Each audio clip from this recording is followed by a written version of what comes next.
It starts with the kind of silence that doesn't belong on late-night television. A studio built for laughter suddenly holding its breath.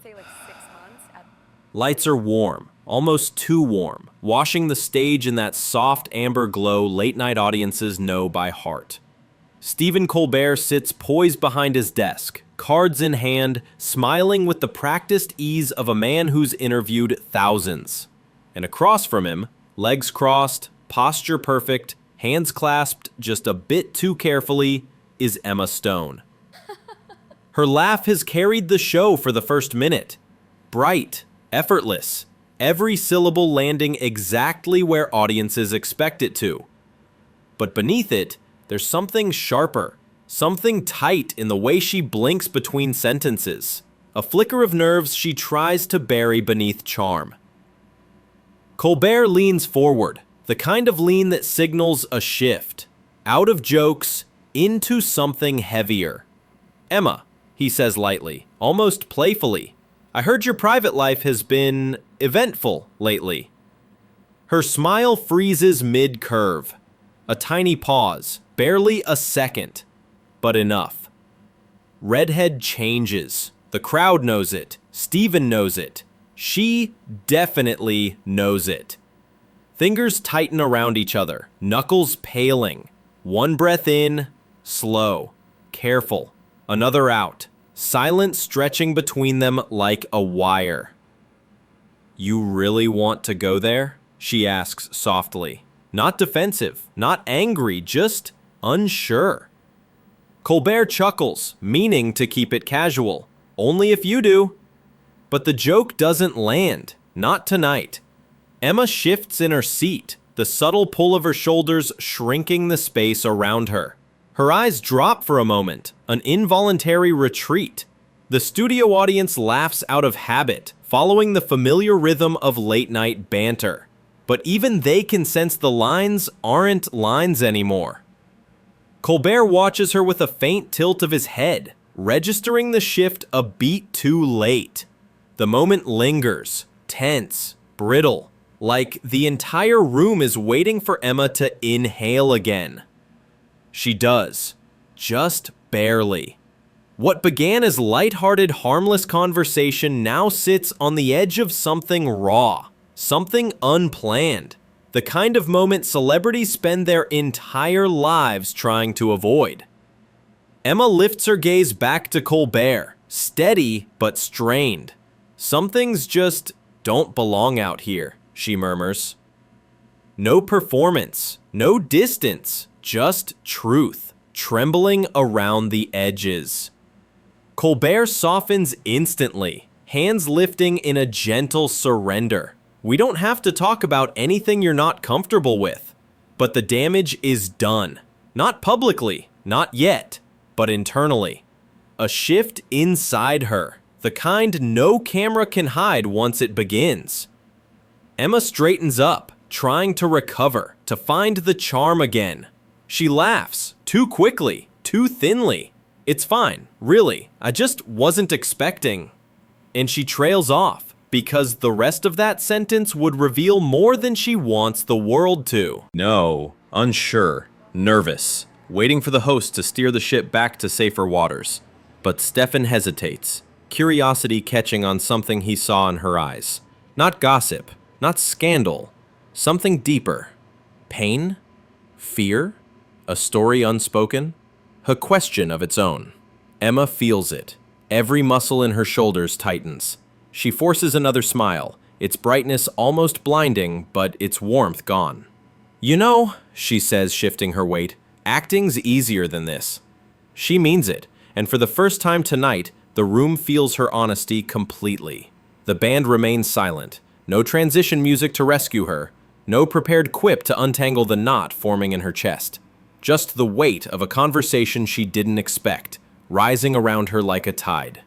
Sounding slowly, watching her more closely now, not as a host hunting a headline, but as someone sensing a person unraveling behind the practiced calm. Emma swallows hard. Her throat moves once, sharply. "Let's just talk about the movie," she says. It's a plea disguised as a pivot, a way out, a hand on the door without fully turning the knob. But Stefan isn't sure whether to follow her lead or address the tension hanging between them. The audience leans forward, sensing the uncertainty. A tension built from a single question. One line. One moment. And suddenly, everyone in the room knows. Millions inside Emma Stone has shifted. Something private, something fragile. And Stephen Colbert just stepped too close to the fault line. She forces the smile she forces now is steady, but there's a fracture running through it. Hidden to most, visible to anyone really watching. He studies her again, ready to respond, and the studio lights flicker just slightly. A technical hiccup, but enough to punctuate the moment like an omen. A heartbeat of darkness, prominence of cold. When the lights stabilize, Emma is staring at the desk instead of the host. It's the kind of opening moment that rewrites the rest of the interview. Kind that forces the question, far will this go? And how much of Emma's truth is about to be exposed on national television? The interview resumes technically. Words fill the air again, but the energy never recovers. It's as if the room itself remembers what happened a moment ago and refuses to let it go. Colbert clears his throat, trying to reset the tone. So, the new film, he begins, shuffling his cards as if the printed questions might rescue him. You play a character who has to navigate complicated relationships. Ninth choice phrasing. Maybe accidental, maybe not. Emma's eyes lift immediately, a flash of disbelief cutting across her features. Complicated, she repeats, almost under her breath. Simmons laughs, assuming sarcasm, but the edge in her voice isn't playful. Colbert senses it too. He tries. Again. You know, emotionally layered, messy, human. He's talking about the film. He thinks he's talking about the film. Emma inhales slowly, a breath that shivers at the end. Right, she whispers. Human. Pause. Too long for late-night pacing, too heavy for studio lights. Her hands move again, thumb rubbing against her index finger, a nervous loop she can't hide. Every instinct in her body screams to steer the conversation back to safety, but the show's rhythm keeps slipping, tugging her closer to the subject she fears. Colbert notices her discomfort, but curiosity glints in his eyes. Not hunger, not malice, just the instinct of a storyteller sensing there's more beneath the surface. He leans in. Emma, are you okay? Cracks something open. Because no one asks that on live television unless they see something, unless the facade is faltering. She forces a tiny laugh. Of course, why wouldn't I be? Her voice is light, but her eyes drift off-center, betraying her. Stephen hesitates, walls lowered. Look, I didn't mean to blindside you earlier. She shuts her eyes briefly, the lashes trembling. It's fine, really. But it's not. And the room feels it. The rumor had been everywhere for a week, her name linked to another actor, speculation clawing through headlines, anonymous sources painting stories she never asked for. None confirmed, none denied. And all of it gnawing at her privately, relentlessly. Colbert sees an opening, feels the weight of it, and tries to walk the line. It's just, when you're in the spotlight, people assume they know your whole life. Our eyes snap up. Stephen, he waits. She swallow hard. People think they can just invent things, twist things. Her voice cracks, so lightly it could be mistaken for a breath. And then the world decides what's true. The crowd's still. No laughter, no shuffling, just a collective, uneasy quiet. Colbert nods slowly, coaxing without pushing. Must be exhausting. Emma's jaw when it hurts people who don't deserve it. She's not talking about tabloids anymore. She's talking about her real life, the person she loves, the person dragged into the rumor with her, the person questioning her silence. senses the shift, and tries to tread gently. You know, rumors fade. Truth doesn't. A soft blow, masked as comfort. Emma's lips part, a response rising, then stalling. She looks down, blinking rapidly. Sometimes the rumor becomes the truth people want. And then what? Her voice breaks on the last word. Colbert opens his mouth, searching for something to say, but nothing fits. Nothing feels safe. Almost to herself, you can be completely innocent and still, people look at you like you're guilty. Stephen's expression softens. Is that how it feels, right now? A knife's twist disguised as a question. Emma looks up sharply. I didn't say, I know, he cuts in gently. But the way you reacted earlier, Sheriff, she freezes. There it is. The moment she'd been outrunning since this interview began. Her breathing hitches just slightly. I reacted because you mentioned something that shouldn't be. She stops. Her throat moves. A hard swallow. A single tear threatens behind steady eyes, but she forces it back, refusing to let it fall. Colbert's voice softens even more, almost a whisper not meant for cameras. Emma, people will understand if you want to address it. She stares at him, stunned. Addressing, she echoes. If I address it, I give it power. If I don't, people think I'm hiding something. Her voice quivers, not enough to break, but enough to warn. Stephen lowers his hands, palms open, a gesture of surrender. Then tell me what you want. The question lands like a hammer. Emma breathes in sharply, eyes glistening. I want my life back, she whispers. Sanctions. Colbert blinks, visibly taken aback. The audience exhales as one, unsure whether they just witnessed a confession or a cry for help. And then Emma shifts forward, leaning in, voice suddenly firmer. And I want people to stop pretending they know what's going on when they don't. Her words slice the air, trembling with truth. Colbert nods slowly.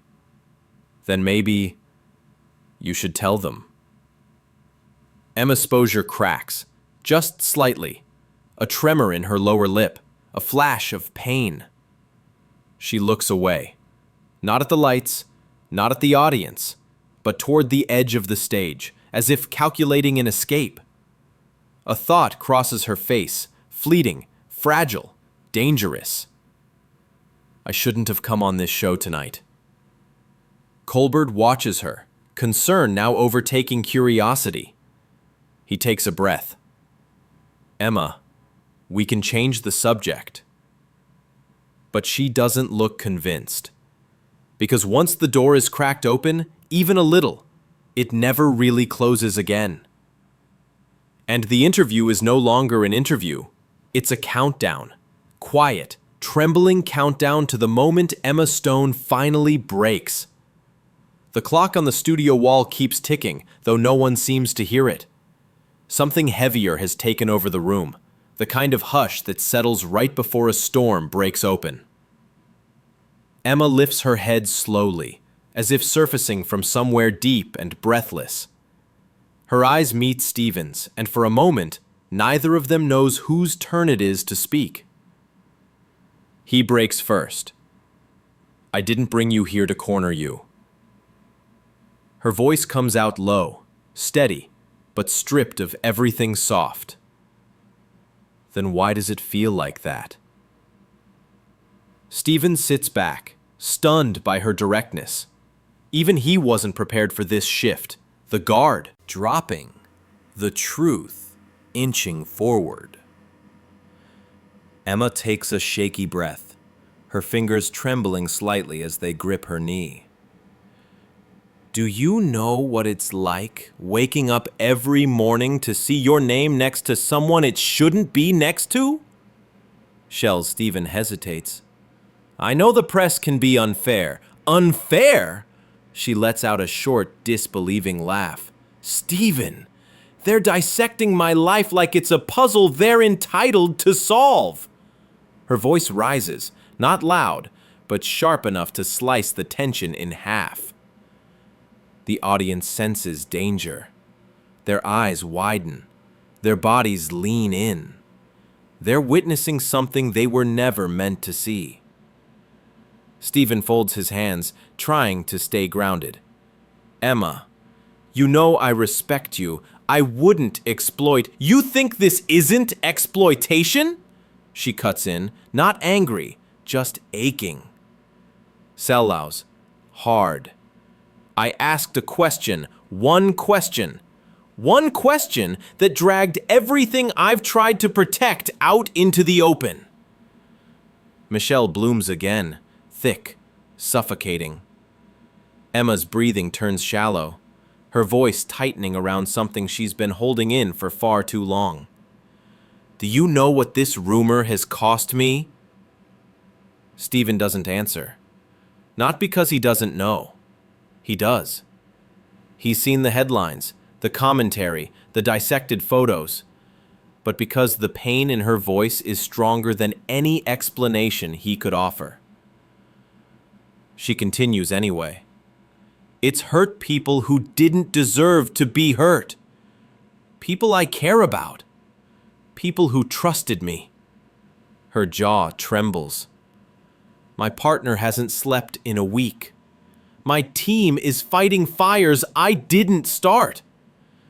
And I'm sitting here pretending everything is fine, because that's what we're trained to do. The last words escape like a confession she didn't mean to give. Stephen lowers his voice. I'm sorry. Truly. Amaya's eyes flick toward him, softening for a second, then hardening again. Sorry doesn't undo what this is. What it sounds like, what it looks like to the world. He leans forward, elbows on the desk, searching her face. Then tell me what the truth is. A beat. Alt. A breath. Emma freezes. It's the question she feared the most, the one she's been dodging since the first tabloid headline. Her throat tightens. I don't want to talk about the truth, she says quietly. Why not? Because the truth isn't the problem. Her voice shakes. The problem is that nobody cares about it. Her eyes glisten, tears gathering like a secret she refuses to let fall. People don't want the truth, she continues. They want a narrative, a scandal, a villain. Stephen's voice softens. You're not a villain. Emma exhales sharply, a bitter laugh. Try telling the internet that. Shields, she shifts in her seat, shoulders rising with tension. I've spent my whole life building something real, something honest, and in 1 week, strangers turn me into a headline I can't escape, the raw and unfiltered. My partner asked me last night if any of it was true. I couldn't believe I had to answer that. Stephen's eyes wait. He actually thought... He didn't know what to think, Emma bursts out, because when everybody says the same lie long enough, it starts sounding like the truth, just enough to betray the pain she's been swallowing for days. The audience doesn't move. No one even breathes. Stephen sits in stunned silence, guilt edging into his expression. Emma, I'm sorry. Really. I didn't know you were going through all this. She shakes her head. Nobody knows. That's the point. A single tear slips free before she can stop it. She wipes it fast, furious at herself for letting it show. Stephen instinctively reaches out a hand, but stops halfway, unsure if the gesture will help or hurt. Emma sees it, swallows, and speaks softly. You think I'm fragile. I can handle being talked about. I can handle the jokes. I've done this for years. She looks up, eyes raw, but I can't handle people thinking I betrayed someone I love. The admission lands like a lightning strike.